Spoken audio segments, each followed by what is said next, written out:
They say when the blood moon rises, pregnant women are warned not to come outside, because it might affect their unborn child. Some said twins born under the blood moon bring wonders and troubles at the same time. On the night of the blood moon, she came out to call for help. When she gave birth, you can't believe what happened. Let's find out. Binta and Binto were twins, born on a night when the blood moon glowed red over the village. The whole community had gathered outside, whispering about the strange color of the moon. Elders said it was a sign, though no one could tell if it was for good or bad. When their mother went into labor, the midwife hurried into the small hut. She was an experienced woman, but what she saw that night left her shaken. The first child, Binta, came out with a bright, beautiful face, but her head was smooth. Not a single strand of hair. The midwife gasped but quickly wrapped the baby in cloth. Moments later, the second twin, Binto, arrived, crying loudly. To everyone's surprise, her head was full of thick, black hair. The women in the hut looked at each other in silence. One baby bald, the other already crowned with hair. The midwife muttered, "Strange things happen under the blood moon." The villagers were shocked to see the twins born on the night of the blood moon.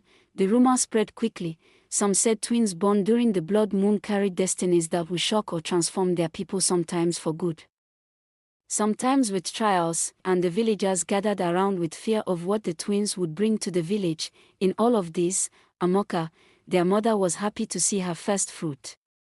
She held them with love. As the years passed, the difference between the sisters grew clearer.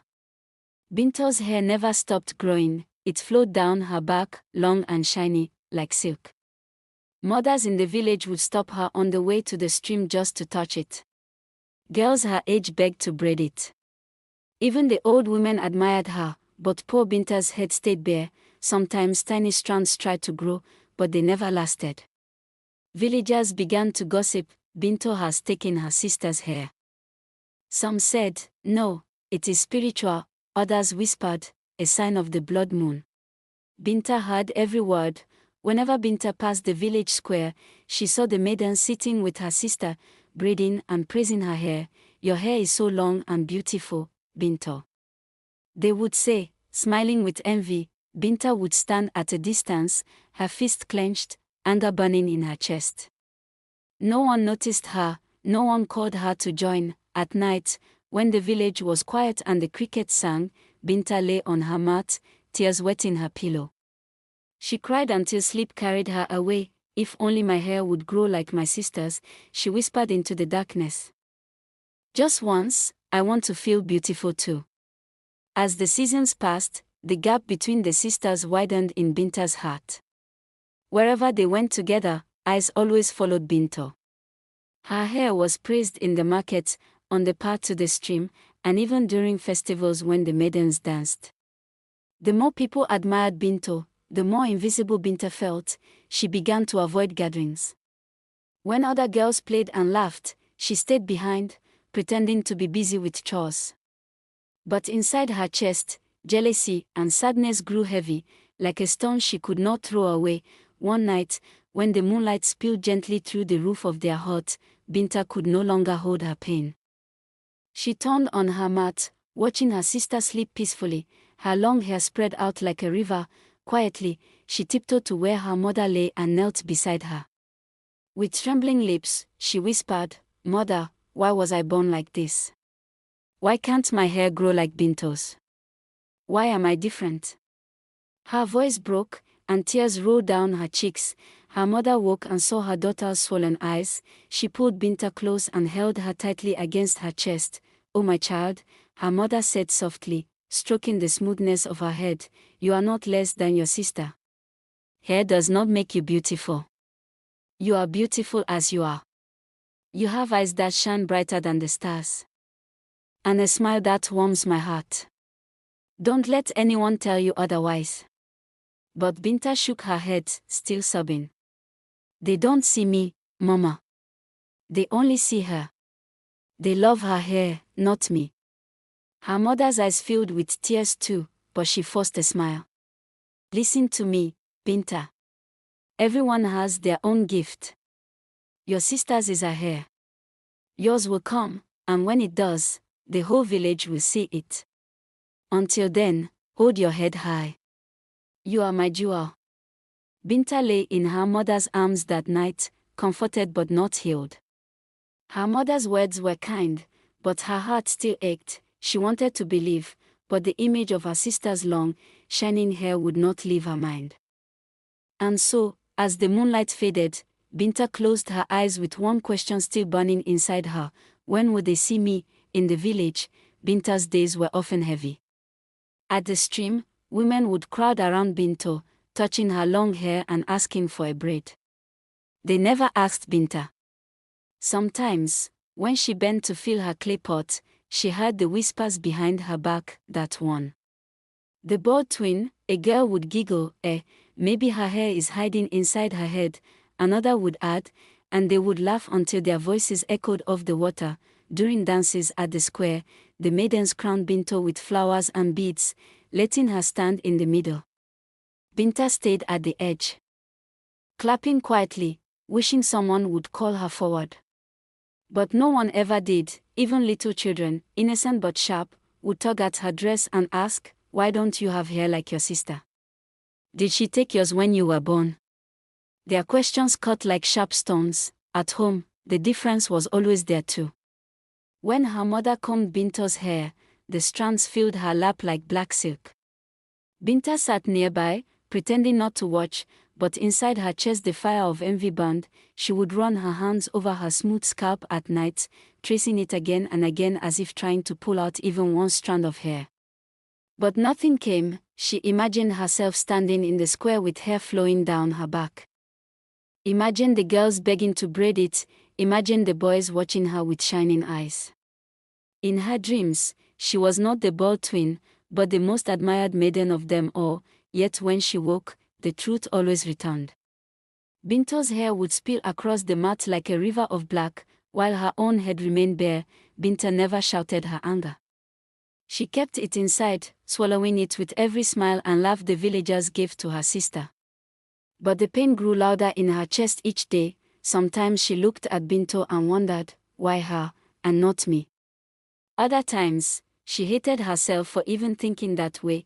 She wanted to love her sister, she wanted to believe her mother's words. But in the silence of her heart, Binta carried a wound that no one else could see. Binta's pain grew like a shadow she could not escape. Every day brought a new reminder. At the market, women praised her sister's beauty, saying, "Oh, Binto's hair shines like the night sky." At the stream, maidens begged to braid her sister's long strands, ignoring Binta as if she were invisible. When the boys teased and laughed, they never called Binta by her name. They simply said, "Look, the bald twin is here." She smiled sometimes to hide her shame, but inside her chest, jealousy coiled like a snake. At home, the wound deepened. Whenever their mother combed and oiled Binto's hair, Binta sat in the corner, silent. She pretended to play with a piece of cloth or sweep the floor, but her eyes were fixed on the strands falling across her mother's lap. She would touch her own smooth scalp and whisper to herself, "Why not me? Why did the blood moon choose me to be bare?" Every night before sleep, she compared herself to her sister.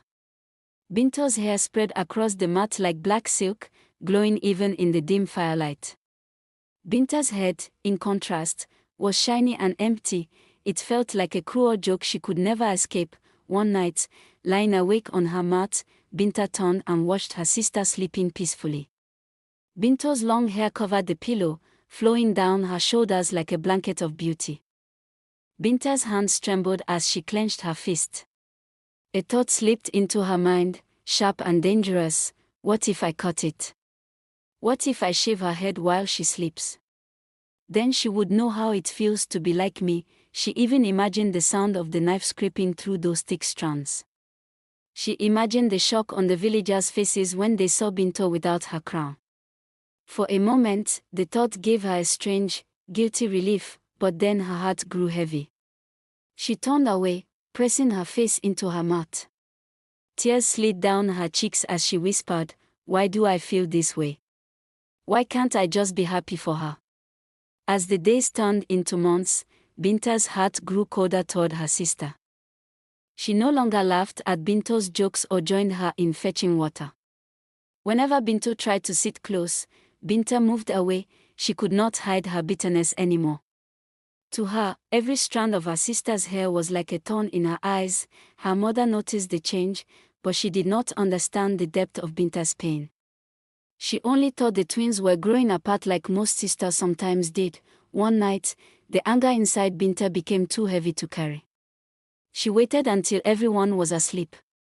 The moonlight filtered through the window, shining on her sister's hair where it spread across the pillow like black silk.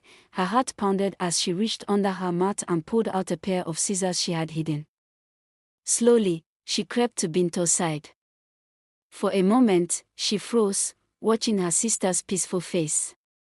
Then jealousy won. With trembling hands, she began to cut. Snip. Snip. Snip, the sound echoed in her ears, louder than thunder. By the time she finished, the pillow was covered with thick, dark strands. By morning when Binto woke up, her hair was gone. Then suddenly she touched her head again to check, but no strand of hair was remaining. She let out a scream so sharp that it shook the whole house. Their mother rushed in, her eyes wide with shock, as she saw her daughter's hair lying in heaps on the floor, but Binta was not there. Before anyone woke, she had already left the house. That morning, no one saw Binta. She had gone to the stream before dawn, her heart heavy with both satisfaction and fear. She stayed away the whole day, sitting alone by the water, staring at her reflection.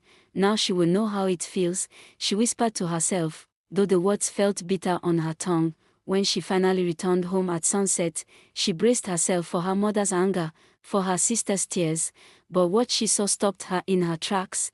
Binto stood in the yard, her back to the fading sun. Her hair, longer, fuller, and darker than ever, flowed down her back, shining like polished silk.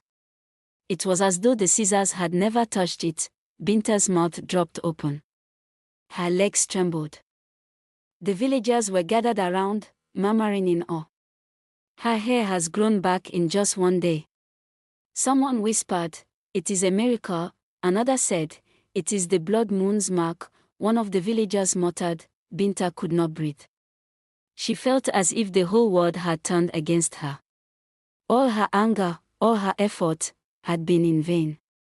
Instead of losing her glory, her sister had gained even more, and in that moment, Binta's heart broke into pieces of pain and envy. That night, Binta could not sleep. She lay on her mat, staring at the roof, her chest tight with shame.